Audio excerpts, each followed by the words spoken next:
Hello, everyone. Welcome to another episode of the Noisy Neighbours podcast.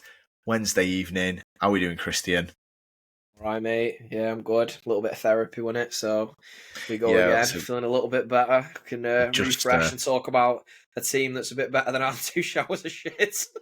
we've just done the Derby dress down pod, which will be going up soon. So if you didn't see enough Sunday, we did survive the Sunday watch along. We both nearly had cardiac arrest, but we didn't. So, Yeah. um, If you yeah, want if to you want to get divulge into that, yourself in a bit more, guys, by all means. yeah.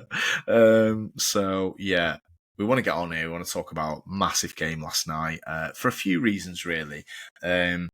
Obviously, this is a United City channel, and we have done the odd pod in the past on some certain games, big games. Newcastle Carabao was a biggie. And little topics here and there that we feel like, it's good to jump on, talk about, see if people watch it, if people see it, comment and stuff from different fan bases. It's great to interact and stuff like that. So last night, massive game. Arsenal, it's all they've got to play for, really.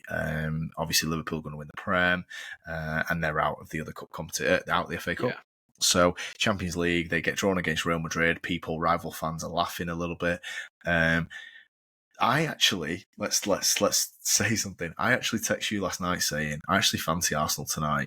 Yeah. Before the game, I must admit I didn't then follow it up with Declan Rice is going to turn into Ronaldinho on set pieces, and Marino is going to finish first time like Lewandowski. Yeah, I didn't that was follow it up with that. I don't know what surprised me more, because like Rice is a quality player. I don't rate Marino, so him doing that, I was just like, what the fuck is going on? Let's. I'll tell you what. I'm going to come straight to you here because there's only one place to start with this. Yeah. Mr. Declan Rice, with I probably should have checked this before the pod. Bad podcasting. However, I believe it might be his first ever free kick, unless he maybe bagged one for West Ham, or maybe as a young player in a under 21s England team. Maybe I don't. Ireland. Sorry.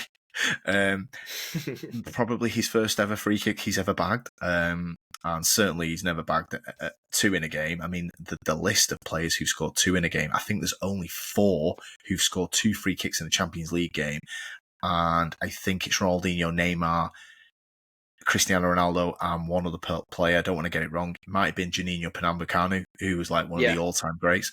And it's worth adding, Alex, that no one's ever done it in a knockout stage as well. No one's ever scored 2 in a knockout stage in the same game. So, I mean, it's an incredible achievement. And so let's come straight to you, Christy, and talk to me about those 2 free kicks, mate, and from an English midfielder who I think we both rate very highly. Yeah, it's not his fault. He was 105 million. But talk to me about them 2 free kicks. Come on. I mean, just phenomenal. Like you were saying, I couldn't believe it. Like the funny thing is, when he scored the first one, we were all like, "What the fuck?" And then he was stepping up for the next one, and I actually thought he'd bang it. I was like, "I'm definitely backing him here." But then the second one was even better than the first. Like the way he sets it out, I was like, "Fuck me!" It was unbelievable. And to be fair to him, he's such a nice dude. I don't like Arsenal, but he's such a great dude outside of the game as well. So, I couldn't be happier for him personally. And he has put them in a serious position to go forward. I'd say it's a weird one with Rice, isn't it? Because he's quite a humble player. And I think sometimes he doesn't get his flowers. Maybe because he's no one really knows, is he a 6? Is he an 8? He's kind of playing in between. Is he good enough to play on his own as the 6? It's all these question marks around him. But I think people do underestimate how good he is actually going forward, He is and his driving runs, he's more powerful than he gets credit for as well. He is a cracking player, and I tell you what, when my team was actually going for him and we were battling out with Arsenal and everyone was going, "Oh, City are just on a fucking wind up, driving up the price," I don't think we were. I think genuinely City saw him as a great player that could come into our team. I mean, imagine if we had got him alongside Rodri.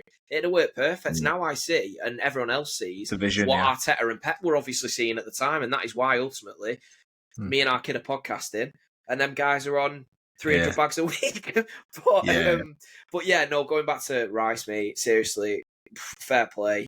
What 2 free kicks that I don't think you're not going to see very often.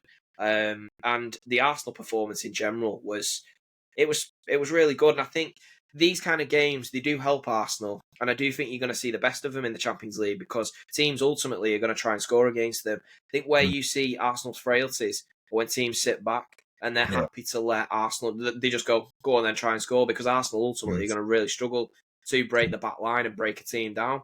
But when a team goes at them and they're going to leave spaces, Arsenal are a great side, man, and they're going to cause you huge issues. But yeah, what did you think, bro?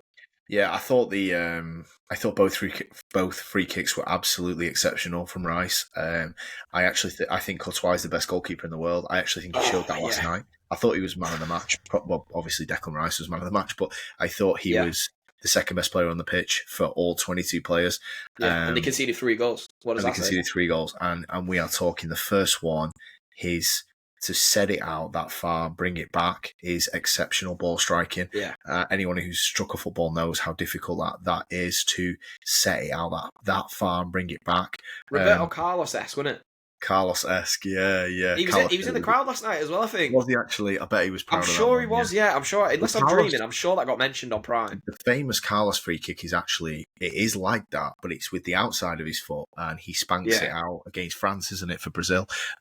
Obviously, Rice with the instep has got. I mean, when I seen the replay, the rotations on the ball as he sets it out to bring it back, it's a fantastic one. And the second one, if anybody's watched Soccer AM, top bins, it is top bins. Yeah. Like, did you see Odegaard? Pinnacle. Did you see Odegaard was stood over the free kick, the second one?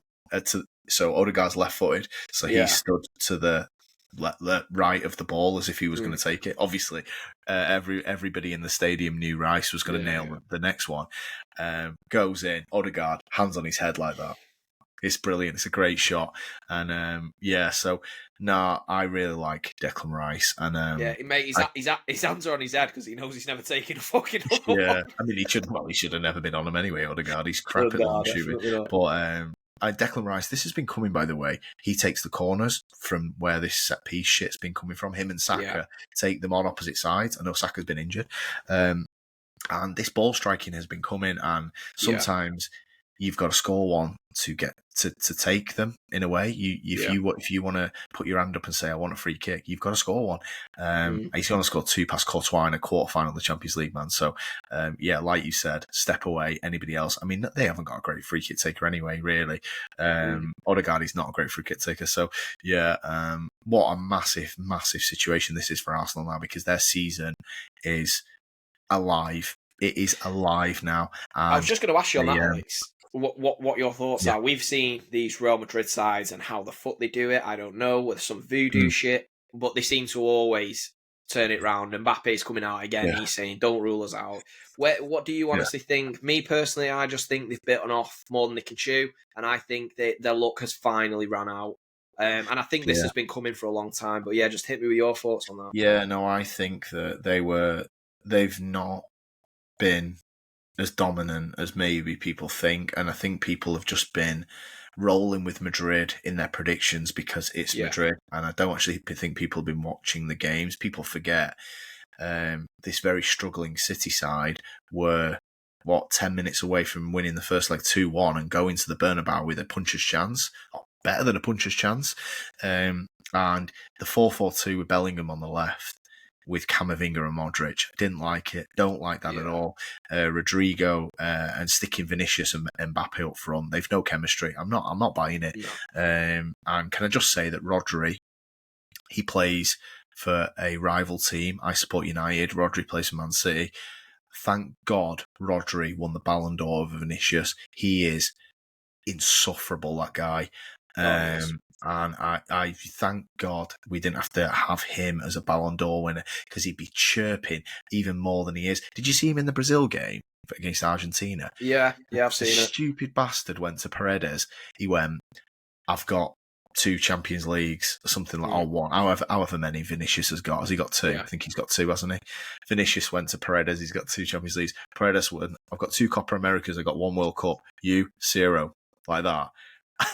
And Vinicius just stood there and he's like, "It's an international game, you bellend." Why are you Yeah. flexing Champions Leagues to Paredes, who has just won? They've just won 3 tournaments in a row, Argentina, and you're flexing a fucking Champions League, you belly. Yeah. So yeah, Now, dude, you're right. He is insufferable, and I tell you what, his ability level is nowhere near his fucking ego. Because I tell you what, if they did match up, he would have a Ballon d'Or. The guy's an absolute exactly. arsehole, You're and I right. don't So know no, why he gets the backing from I Real Madrid think fans either, because he would frustrate me so fucking much. And I tell you what, I mm, just want to ask you something, Alex. Right? So we have seen obviously PSG. I mean, me and you've actually, ironically, we missed the game because we've been podding. But we have seen they've moved Mbappe on, and they have got better, undoubtedly. Like, they are a better team. And are we seeing that mm, PSG are living proof that having solid players who play for the badge is mm, better than having a star boy who plays for having more individual accolades and yeah. getting more followers on Instagram? Are we seeing the benefit of that? I think it's a very funny situation, isn't it? Because it looked like they were going to play each other in the semis, and that would have been very, very, very interesting. I don't want to take anything away from Arsenal. Arsenal PSG will be in its own right a great tie Yeah. as well. However, yes, Mbappe coming to Madrid felt like the missing piece to make them unbeatable. It hasn't gone that way, and I saw a clip of Enrique. Really, really, this is like it wasn't in a game. It was like it must have been their film room, and he's talking to Mbappe about off the ball, your efforts off the ball, you're pressing, you need to lead from the front, you're the captain. Yes, Yeah. and even in the video, and it was translated for me. Obviously, I don't speak French or Spanish, whatever Enrique was speaking, and he said to Mbappe in the in the sort of it wasn't a conversation. Basically, Enrique was just ranting to him basically, and he went, "I know you're leaving in a few months," which because he was obviously on a free, wasn't he, to Yeah. Madrid. While you're here, set the standard high for the rest, and we will achieve great things. Now, obviously, that did not happen with Mbappe. There, they did not go on and win. They've never won the Champions League. However, you are now, like you said, Enrique has obviously Mbappe's left them. Enrique has gone and got Doué in. He's moved Dembele central and Baller. Kvaratskhelia. They are the best front three, in my opinion. In Yeah. maybe Barca can push them a little bit with Yamal, Yeah. Yeah. I agree. Rafinha, Lewandowski, but they are the best front three in Europe, in my opinion. From what we've seen with Doué, and we don't watch them week in, week out, but Yeah. Kvaratskhelia is an absolutely outstanding player. How they got him in Jan, I have no idea. Yeah. And for the So value as well. Jesus. yeah, I mean, do you think that? What's your take on the Mbappe to Madrid PSG improving conundrum? Like, what do you make of it? I think Mbappe and Vinny are actually very similar, not in like play styles, but I think their attitudes are very similar. And I Hmm. think players that have played with them tell you that. Yeah. Neymar was part of one of the greatest trios we have ever Hmm. seen grace the game. We Oh, all enjoyed watching them, even when they fucking killed my side numerous occasions. But we all love watching them. Now, mm, Neymar is an incredibly talented player. And we're not talking about the Neymar of now, by the way, the Neymar of Barcelona. But he accepted what his role was in that team. Yeah, look, he's an ego, he's a big player, but he knew what he had to do in that team for yeah. them three to be great collectively. Now, the thing is with Vinny and Mbappe, neither of them are going to ever lower themselves to play for the team. They both are Mm, individually obsessed and they do not play for the team whatsoever. Having both of them in the same side, I can never see working, honestly. Not unless you have a midfield behind it that is willing. You've got like 2 Rodris, for instance. I genuinely think that's the level you need to let them mm. two go berserk up front, because Not you're going to a get no work rate. mm, And I think the attitude as well is poor. yeah, Neymar came out and said Mbappe had a serious attitude problem. And I don't think yeah, that's yeah. great. Yeah, you got him on a free. We all know how talented the guy is. I'm not Oh yeah. getting at that side of things. But Mm, I just think when you have 2 players like that in the same team, that the harmony's never going to mm. be balanced, mate. And I think we're seeing that now. That Well, they're ultimately they not. won a Champions League last year. They've got Mbappe. They look Mm. worse. Yeah, that's it. No, you're right. So I don't see the mesh at all. And look, fair play to Arsenal. Arsenal showed bollocks last night, and yeah, yeah, yeah.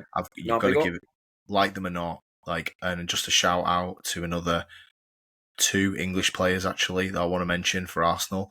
I thought Saka, who is fresh from injury, was outstanding last night. I feel like his receiving of the ball, his ball retention, his balance, his creativity, the way he can create yards effortlessly. Alaba just could not get near him. Appreciate Alaba's been injured as well, but such a nice player, Saka. Just great. And I feel like looking ahead to next summer, I think he's been good for England, don't get me wrong, but I think looking ahead to next summer could be a big one for Saka. He could be a little bit of a go-to guy, in my opinion. He gives great balance on that right. He's just such a great player. He reminds me of Mahrez a little bit. Just a really good performance. And also, Lewis Skelly at left back, I thought was really good as well. What did you make of the England boy? Obviously, we've done Rice, Saka, and Skelly. I thought Skelly was really good as well. To be fair, Rooney commented on that. Yeah. I mean, mate, Saka, we spoke last night, unbelievable, and I think we've just touched on Mbappe, and I think it's perfect now to talk on Saka as a comparison, because you look at Saka, he's the ultimate. He has got a big dog energy. He comes back in. I mean, he's not fully fit. Let's be honest. He's nowhere near fully fit. He comes back in and he's putting things out there and saying, they should fear us. I like that energy. Don't get me wrong, I'm not saying he should always be this humble, nice character, but he has that great balance where he will sacrifice himself for the team if need be. We saw it at England. You want me at left wing back? I'll play left wing back, no problem. I've not got an ego problem. I'll do what's best for the team. But ultimately, we're seeing that guy now, and he has gone to... I've actually been more critical of him, to be fair, in recent seasons. And I've always said, is he world-class? I tell you what, he is world-class. And he's proved me wrong, so fair play to him, man. What a performance. What a player, and I'm excited England have got him. I think he can go to serious levels. Just a great footballer. You can just tell with the way he receives it, his body movement, the way he attacks his fullback with a plan. I just love watching him, honestly, and he's not got electric pace, by the way, Saka, and it just tells you how good technically he is, which is great for England because we don't naturally create amazing technicians in any position, really. No, we don't. Alex, you mentioned that as well. You touched on it. And the players, like Alaba, of course, and Rudiger, they were backing off. They were frightened. Did you see when it nearly went in their own net and there was that catastrophe in the first half?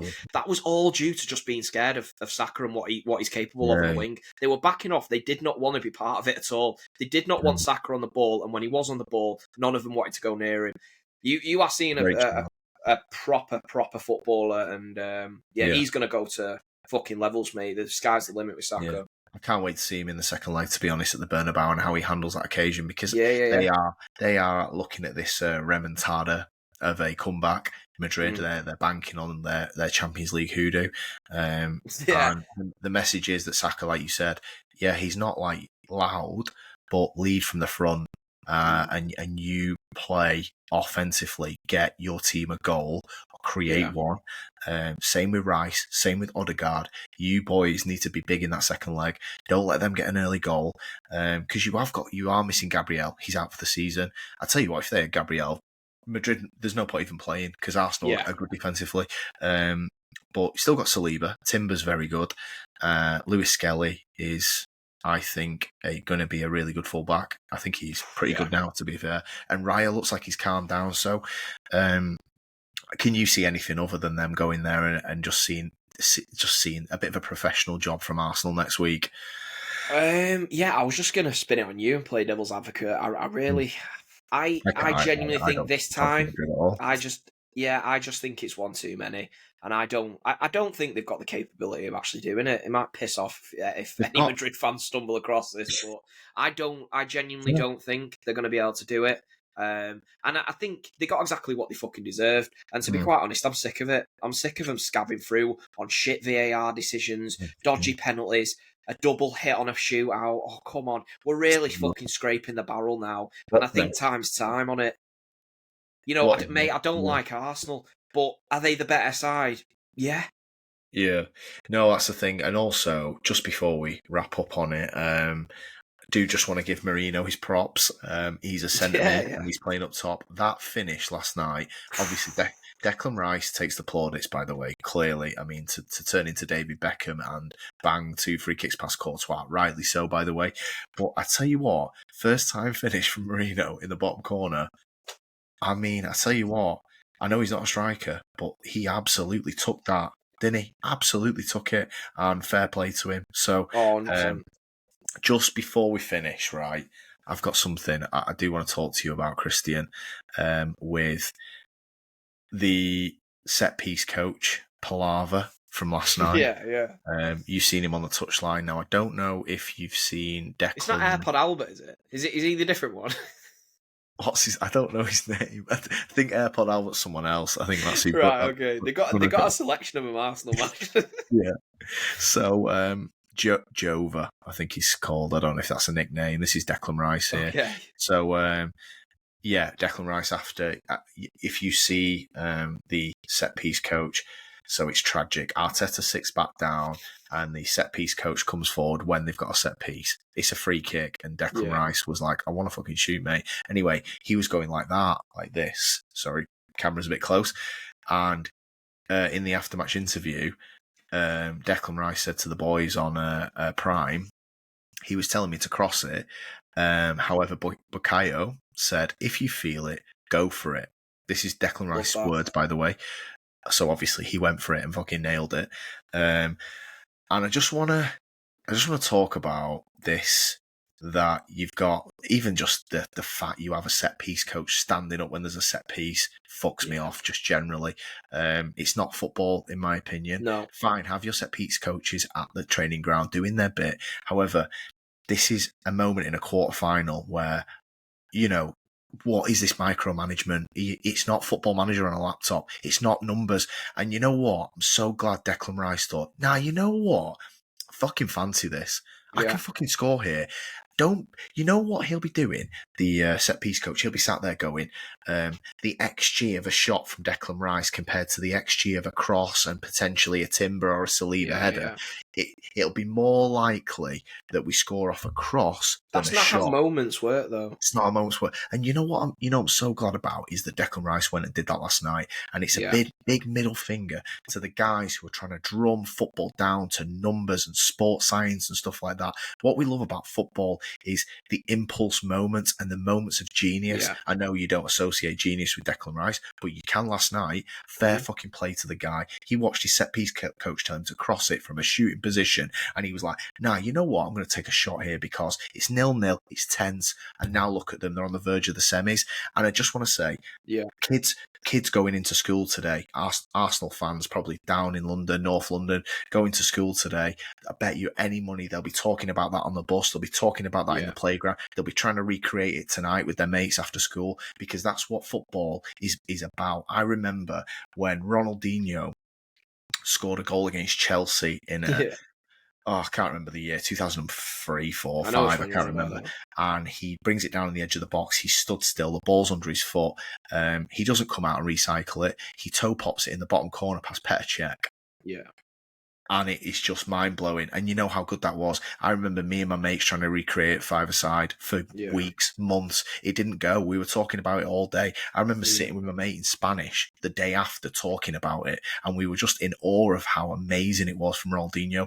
And this is what football is about. It's not about the percentages and XG. Fuck XG.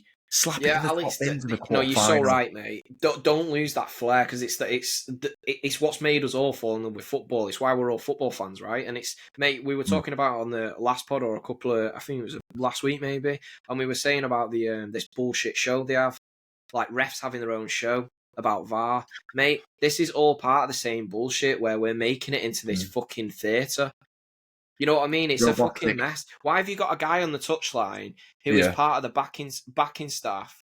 Why is he nearly on the pitch? Did you see that one where he's like, they got a set piece or whatever corner? I don't know what it was. I can't exactly remember. Some Arsenal fans might be able to comment and help me out. He is halfway up the fucking pitch. He's nowhere near any sort of technical area. I think it was just the fourth officials just throw because they don't even know who he is. And he's halfway up the pitch. And it's just all this part of this bullshit, this bad era that we're in. Get back on the fucking bench, you tool. What is going on? Yeah. What has happened to football, man? It just felt it's not a part of the game. It just felt like such a great moment. Can anybody watching this or can anybody recall a Saliba goal off a corner, a Gabriel goal off a corner, a Timber goal off a corner or a cross or a free kick? Has anybody ever cared about a goal like that? Yes, Yeah. you score, whoa, great. You never talk about it. You ain't you ain't going into the office and talking about it. Yeah. About how great it was. I bumped into one of my neighbours today, just taking the fucking bins. And he was like, "Did you see that? See Rice's free kicks last night? Yeah. Nobody's going to me. Did you see Timber's header against United in January? Nobody gives a flying fuck, mate. This is what football's about. It's about great moments. Think of all your favourite goals as a kid growing up. Just mention Ronaldinho against Chelsea. I can picture it now. It's clear as it was if it happened yesterday. Those are what football's about. Messi's dribble from the halfway line. Cristiano Ronaldo free kick at the Emirates, ironically against Arsenal from 40 yards in a Champions League semi. I wonder what the XG was of that. 0.0001. I bet you he should have crossed that, should he? Well, no, we banged it in and we had an away goal and went on to the final. And it was an iconic goal. Ronaldo stood there 40 yards out. Mate, you've got to, you can't take these moments away. And I'm so glad Rice did that last night. Look, I'm not meaning I don't particularly like Arsenal either, but I'm just saying from a perspective, position of these robotic set piece coaches, XG, expected assists. Fuck off. Just play the game the right way and make people happy and entertain us. Don't be crossing it to Timber because the XG of that is a decimal higher. Fuck off. Anyway, rant over. No, facts, mate. And we've seen it now, this stupidity, like half the things that are going on in football now. It just makes me laugh. Oh, we get a defend. Ruben Diaz is holding the ball before Haaland fucking takes the pen and then misses. All right, well, that's really fooled everyone, hasn't it? You fucking clowns. Where the fuck is this coming from? It's just ridiculous. Yeah, it did actually happen. But it's happening all the time. It's just ridiculous. I don't get it. I really don't understand. And I think it is killing the game. But so fair play. Big up Rice. What a performance. And you've put Arsenal in a mad position. Look, I mean, it's a perfect place to ask you now. Do you think they could genuinely do it? They're not my pick. Our PSG are my pick, and they've been my pick since I watched them against Liverpool. Yeah. I just think they're the best team in Europe. Their best team doesn't always win it. But, yeah, I mean, look, Arsenal have a decent shot, I would say. A decent shot. Like, look, assuming they take care of business. Look, they'll never live it down if they gaff a 3-0 lead. And I appreciate there's no away goals because if there was, Christ, they'd be in an insane position. If it had away goals, if they get one, Madrid would need 5. So, look, but however, take care of business. Go and get a goal at the Bernabeu. Everyone fucking scores there. They lost to Valencia at the weekend 2-1. Atletico should have knocked them out. So you scored 3 goals over the tie, didn't you, against them? So, I think they'll. But look, Paris are going to get past Villa. I'd be absolutely stunned if they turn that around. Paris in the semis, man. I just don't see it. But like I said, they're dangerous. Paris are very, very offensive. And look, I wouldn't rule out Saka. Martinelli can have nights where he's quite dangerous as well. So, look, we'll see. I think Paris will beat Barcelona in the final. That's my prediction. What about you, mate? I tend to agree with you, to be fair. No disrespect to Arsenal. All I would say about Arsenal is we've seen it previously that not necessarily your best team from past seasons is the one that actually wins the Champions League. It is worth mentioning. I've seen it with Chelsea. I've seen it multiple times, to be honest with you. However, if we are going off realistically and watching football with our eyes, then, I would lead to PSG have excited me the most. They look absolutely ruthless, man. 2 incredibly talented wingers. I do really like the look of Barcelona as well. I'm saying a wild card. They're not really wild card. Their midfield presence is unbelievable. I'm the same as you. I think it's between the 2. I wouldn't even like to pick. I don't really know. If someone had a gun to my head, I'd probably go PSG because I think they're hungry for it as well. I think, they've got rid of Mr. Starboy. They've got some hard-working, very talented individuals in there. I think it could be their year. Yeah, I agree. But I tell you, Champions League was a bit of a letdown with this weird system. Must admit, I'm really looking forward to the semis, the way it's looking. Yeah, Alex, do you think you just mentioned it quick? I just want to ask you this: do you think away goals, the away goal rule, should be brought back? Yeah, Yeah, I do, because I think it brings a different dynamic, and it does. what's happening now is, back in the day when it was like go away from home and go away from home and get a draw, but a score draw. Now they were saying on commentary last night at 2-1, Emery would take this. They said it in the Atletico Real game. 2-1 down, Simeone will take this, and he did, and he got them to a shootout. So what you're actually seeing now is teams are going to the away leg and thinking, I don't even have to fucking do anything. I'll lose. Yeah, it's encouraging negativity, and it's creating absolute shit shows of a first leg. You looked at that last night, like Madrid would have been in desperate situation last night to get one, because 3-1 you're alive, 3-0 with 3-0 without an away goal, you're out, mate. Because Arsenal are going to get one surely. But I tell you what, if Arsenal get one, they've still got to get four, haven't they, Real? So I just don't see it, to be honest, mate. I think they're strong enough, and I think they've got some cojones on a few of them. I don't know about Odegaard. He is the captain. Should be Rice, in my opinion, or Saka. But they have got Rice, they have got Partey, they have got Saka. Saliba's got to be tall without Gabriel. But yeah, I think they'll get through quite comfortably, actually. Yeah, I do think. Look, Madrid are going to score. It depends. If Madrid score in the first 5 minutes, it's gonna make it some tie, innit? And let's be honest, we're all hoping that, just because it's gonna make it interesting. If Arsenal score off a corner in the first 10 minutes, we're all fucking turning it off. Yeah, I mean that's the magic, Christian. Think of it this way: for Arsenal to go out in 90 minutes, they've got to lose 4-0. Yeah, it's not happening, is it? Let's be honest. Realistically, I can't see it.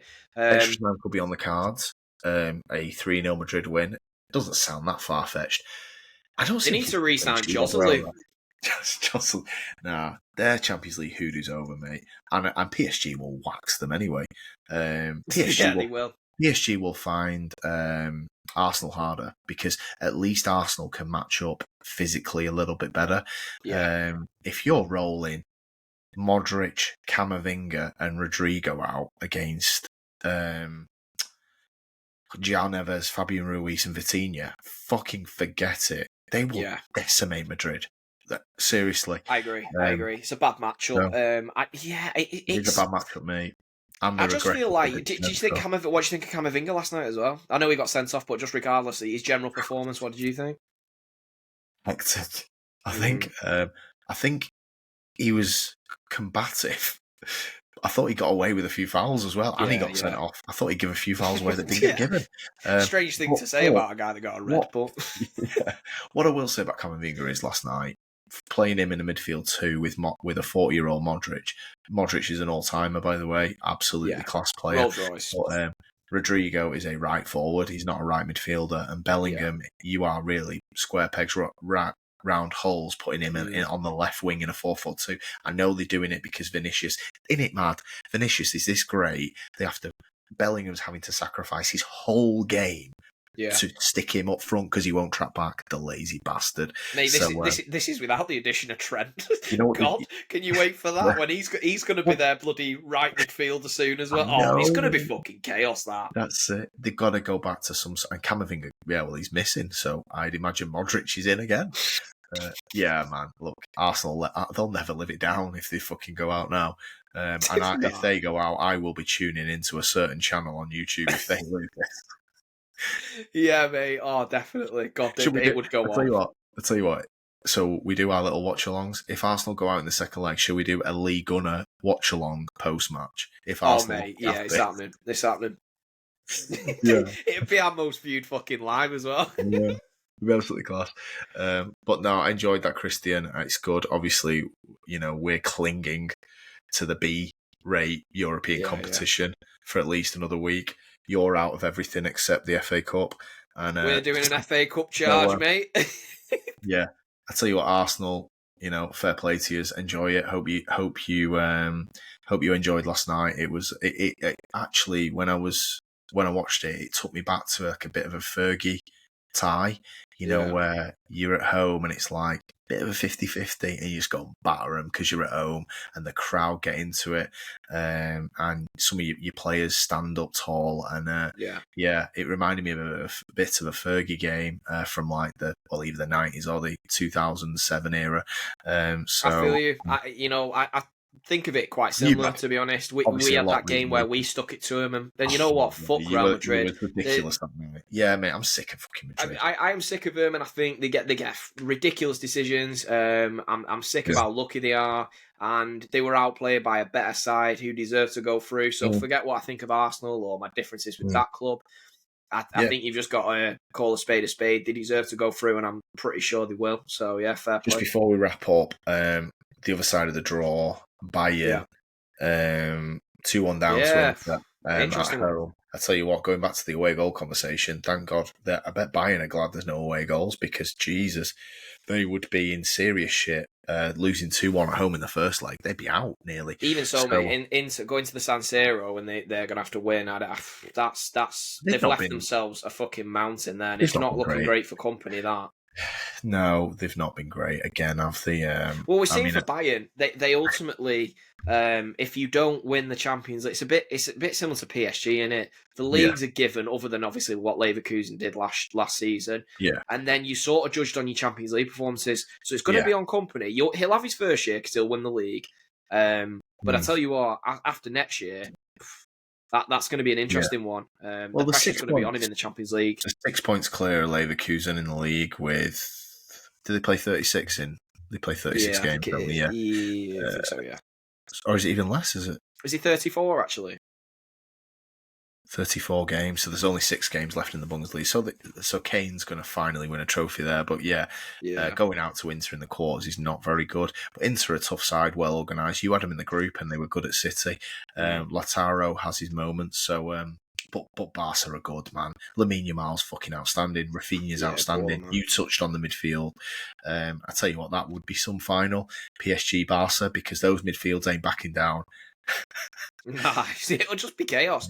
I think we've both called it the same. We have similar opinions on who it's going to be, but listen, it's there for everyone. And like I said before, not always your best team brings a Champions League home, so they're going to go for it. Right. And we'll see, mate. It's going to be exciting. Yeah, and I think it does, at least in the Champions League, we do actually see the best of Arsenal. Because in the Prem, fuck me, they're a difficult watch under Arteta. At the moment, anyway, I will say. At least in the Champions League, you do see the best of it. So, yeah. I think that suited him. I think that there's Carragher's nailed it with Arteta. He has gone away from the the Guardiola approach that Neville's so angry with. Yeah. Arteta's gone more down the Mourinho route. Mourinho was always very good in Champions Leagues and knockout ties. Yeah. Obviously not anymore. Mourinho's completely washed and has been for ages. But in Mourinho's heyday, going and getting results in the Champions League was his bread and butter, so to speak. Speciality. So in a way, Arteta has kind of followed up with his approach, really. But in the Prem, you've seen it. Obviously, they can't seem to even get over the line as winners.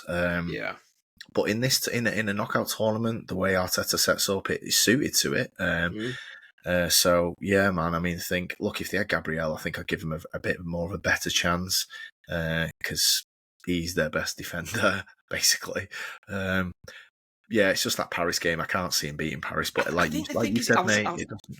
I was just going to say that on PSG, Alex, and like when I watched them this year, you know, like when Real Madrid have that weird thing when they have the best team in the competition, and they also have that aura of like, we've won it before, we'll win it again. And I like weirdly see it from PSG. Their players, that they're going in and they're not phased. They went into that Anfield game and they got really hard done by in the first leg. They went into the second leg and they looked like they had that attitude of, we're going to fucking win. And I tell you what, that's a scary outfit to come up against, especially when they're fucking mad talented as well. So that's the game. That's the real tough one. It's because of how good they are as a unit and individually. It's every so often, sometimes the jigsaw puzzle pieces just fit in one go. And João Neves has come in. So if we just go back to the last summer, Fabian Ruiz had an amazing Euros for Spain. João Neves has come in and elevated him and Vitinha and João Neves is mint. They're not missing Ugarte. Shock. Yeah. You're welcome, lads. Went and got Doué in, who was playing for, I can't remember who he was playing for. He was playing in League One, wasn't he? They went and poached him from a lesser team like they always do. Shipped out fucking Mr. Ego up top. Got Dembele fit, big thing, and got Kvaratskhelia in a fantastic January for them. I mean, Marquinhos didn't even play tonight. Like you said, they've got aura. They come out on that pitch. Saw them tonight. That midfield three was knocking it about, lad. They were bopping it about in there. Alex, if you talk about the balance of talent and hard work, because I know a lot of Barca fans could potentially have an argument with me on this, but if you look at the balance of them two aspects of the game, I think they have the best midfield in the competition by quite some mile. Yeah, you'll have your flair players that are maybe better than a couple of them individually. Like Pedri would have a shout in that, but they're athletic. They are the balance they have in that midfield and the talent alongside it. They are going to be a really, really tough challenge for anyone left in the competition. João Neves and Fabian Ruiz are athletic and they can get about it. Vitinha, obviously a little bit more lightweight, but absolutely class on the ball. So I mean, what are Portugal doing? They've got João Neves and Vitinha. I mean, they need to be doing fucking more. But then Ronaldo and Bruno's what they're doing. Bernardo, it's your retirement village in centre. I know, mate, and Ronnie up top. They're not even content with that. Yeah. Ronnie he's the CEO of the retirement village. Ronnie wheeling himself into the box. Yeah. Oh yeah. Okay. Jesus. Good Champions League deep dive, considering we're not in it. So I hope you all enjoyed that. Yeah. Night pod on other teams doing really well. You're welcome. That's it. You better like it and subscribe. I'm telling you. Yeah, that's it, bro. Thanks a lot, Christian. We'll catch you on the next. Cheers.